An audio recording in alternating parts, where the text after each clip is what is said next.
What if I told you the real reason your prayers haven't been answered yet has nothing to do with God ignoring you, and everything to do with what He's preparing in secret?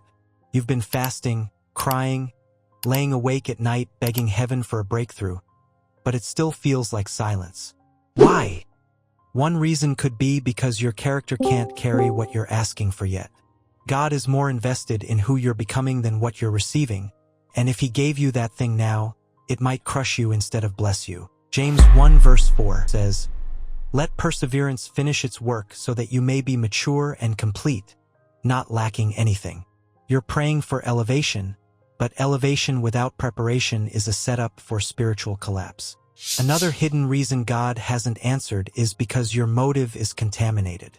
You think you're asking for something good, but deep down it's rooted in insecurity, pride, or a desire to prove someone wrong. James 4 verse 3 makes it plain, you ask and do not receive because you ask with wrong motives. God is not a genie. He's a father, and He will not fund your ego trip with a blessing. And here's a shocking truth: sometimes delay is actually protection.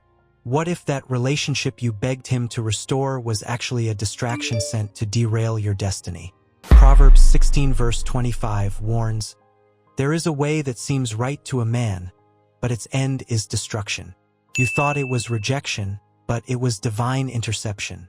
Then there's the secret test of obedience. God is watching what you do while you wait. Luke 16 verse 10 says, "If you're faithful with little, He'll trust you with more." But some of you are aborting your next level because you've turned passive in the pause.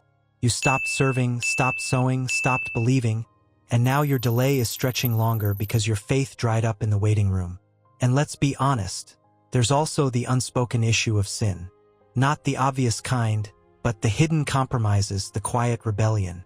Isaiah 59 verse 2 says, "Your iniquities have separated you from God.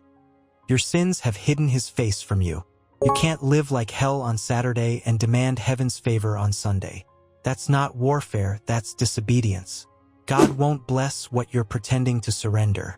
The most dangerous thing is when you become so numb to the silence that you stop expecting at all.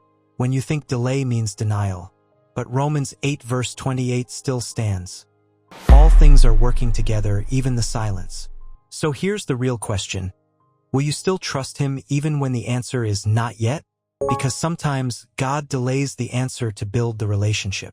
You wanted a breakthrough, He wanted your heart. The prayer you think He's ignoring is often the very thing He's using to draw you deeper. Don't mistake hiddenness for absence. Heaven is not ignoring you, it's strategizing.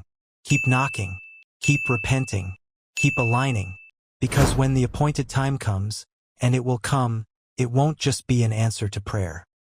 It'll be a divine unveiling of why the wait was worth it.